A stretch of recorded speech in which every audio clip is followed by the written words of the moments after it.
Hi, I'm Deanna Reed, and I'm going to take you through my editorial content calendar board on Trello. Let's start with looking at the lead generation methods Trello board that I created last month. As you can see, two of the social media channels that I selected were LinkedIn and TikTok. I also selected MailChimp for email marketing. Now let's move on to my editorial content calendar. So let's take a look now at my editorial content calendar. We'll begin with social media LinkedIn channel. As you can see, I've scheduled 2 posts per week for LinkedIn. In my experience, Tuesdays and Thursdays, I receive higher engagement from my posting, and I get even more engagement when I post around 10 to 11 o'clock my time, which is Pacific Standard Time. Let's take a look at the posts. The first post is an infographic on the 4 reasons to hire a marketing agency. You can see that I've put in what those 4 reasons are going to be, and I've created my caption here.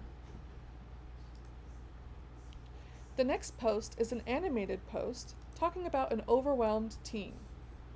It's going to have an animation of a small business marketing team overwhelmed with projects and needing help, and the caption is going to discuss how my services can assist the company.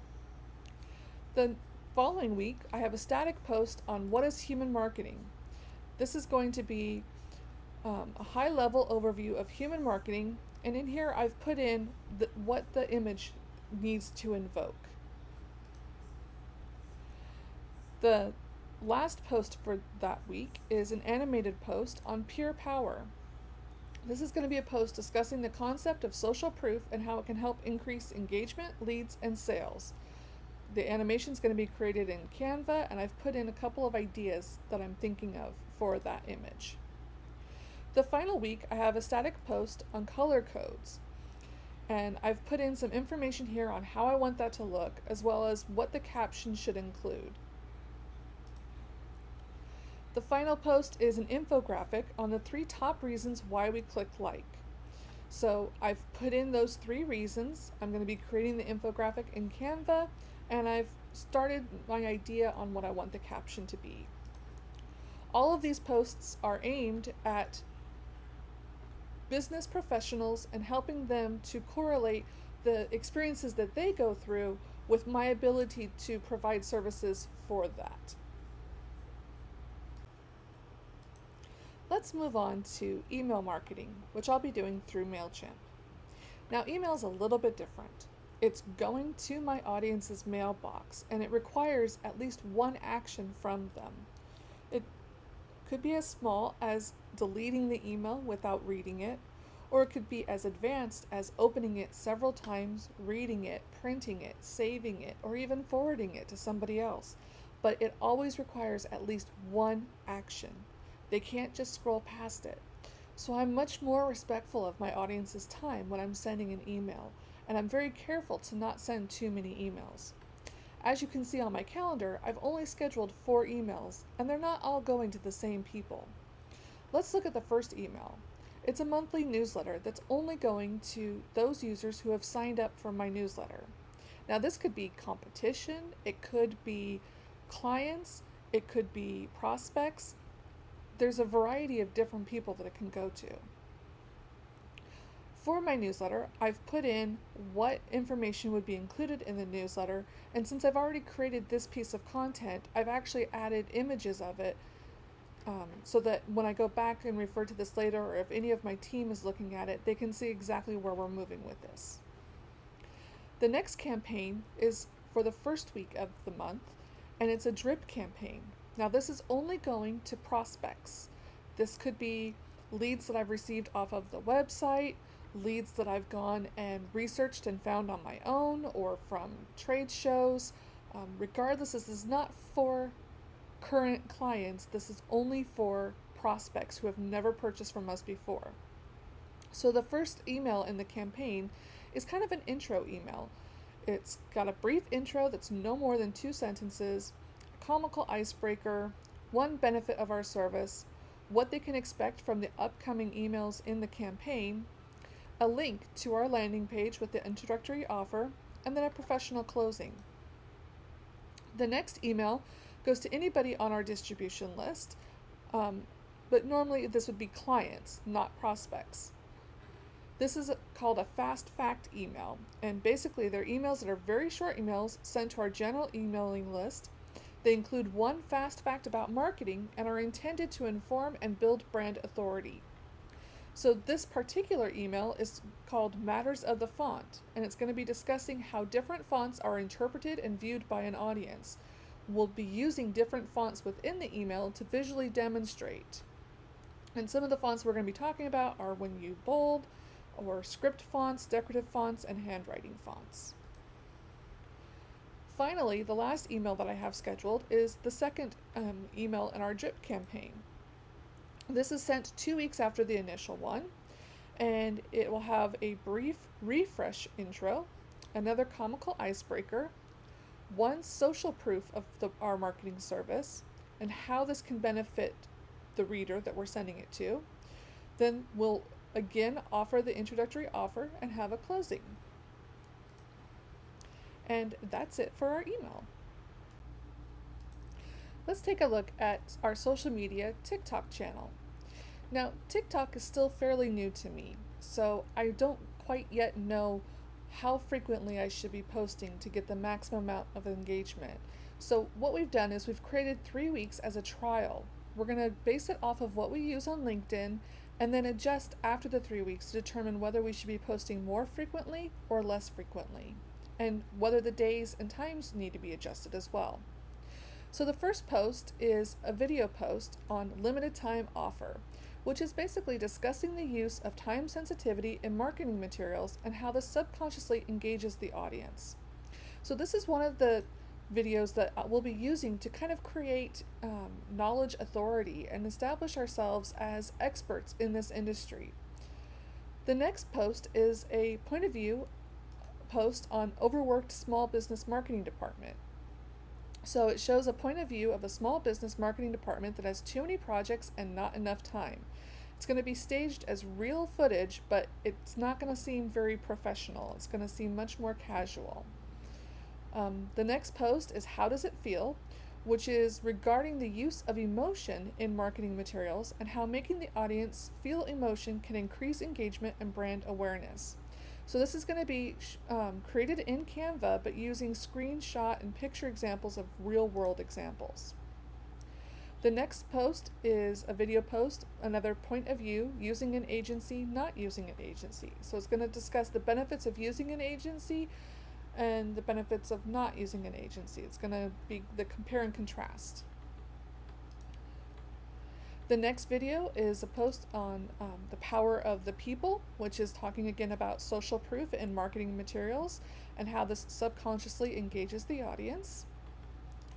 And the final post is part of our animated cartoon series called Fly on the Wall. So it's a cartoon created as a fly on the wall, witnessing marketing decisions, strategy, and experiences to help demonstrate the benefits of human-based marketing strategy. So for this one, we're looking at how marketing materials and content can feel to marketing professionals versus how they come across to the audience. And that's our plan for TikTok. Our next channel is Twitter. With Twitter, we know that the audience wants small bites of information, and sometimes it can be just train of thought or fast facts, but we really want to use our Twitter account to once again establish that we have experience, we have knowledge, we're an authority on this subject. We also want it to be a little bit more of a fun, semi-casual voice for the business. So the first Twitter post that we have, and again, we've started with 2 posts a week. With Twitter, we know we should increase it a little bit more, but right now we're trying to keep it manageable for the team that we have.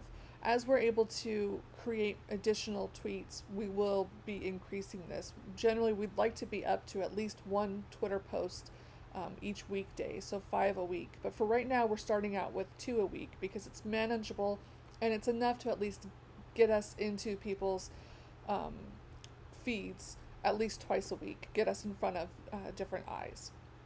So the first post is a Twitter post, Fast Fact in 2 hours. So this is basically, we use our fast facts on Twitter to talk about marketing and small business facts. Usually they're facts that we want to use that will surprise the audience and help justify why our services are so valuable. So for this one, we did some research and found a fast fact that almost half of small businesses spend less than 2 hours per week on marketing efforts. So for us, this has it's a very impactful fast fact. Immediately when somebody's reading this, they start calculating in their head how much time have they spent on marketing for their business within that week. And once we've got them thinking about that, we bring in our caption talking about how we can help take some of that time off of their shoulders and help create content for them, saving them time and helping increase their revenue. So that's that Twitter post. The next one we have is just announcing our newsletter, and it'll have a link to view it online. This will help increase our newsletter subscription rate, and it just once again establishes us as an authority on the subject. The next post is another fast fact on email ROI. This one is that email marketing's average return on investment is 122%. So then we can tie this into small marketing teams not having enough time to manage a full email marketing campaign, and why that's something they may want to hand off to us because they can be getting 122% ROI. The next one is the discount debate. This is literally just more of a poll trying to get interaction and engagement, talking about the psychology behind the deal impulse, and then the theories behind the people who are against it, and saying that, some people think that if it was only $5 last month, it's not worth $15 this month. This is going to be set up to be more of opening the doors to communication and getting some of that discussion back and forth going. The next post is on sensing sales. And so this is briefly discussing the incorporation of human senses into marketing to initiate certain responses. So creating tastes or smells, or how like when you're walking through Disneyland and you can smell the bakeries and the cookies, and on the marketing side you now know that that's just a scent that they're literally pushing out to the sidewalks in order to get people to want to come in, but talking about how we can use that in marketing content to initiate responses. And then the final post is bored audiences, and it's talking about what kind of content is now considered boring to an audience, and this is once again trying to open up for discussion and getting that communication going about what do people want to see now versus what seems boring and old, what seems new and unique. And so it's initiating conversation. And that's it for our Twitter posts. The last channel that we have is our website blog. Now, a website blog is a little unique because it's something that we actually have to bring the audience to us. So the website blog is handled with care.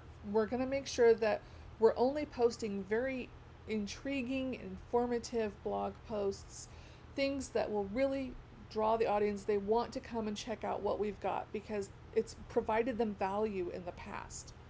The other thing that we want to do is we want to market our blog in our social media channels.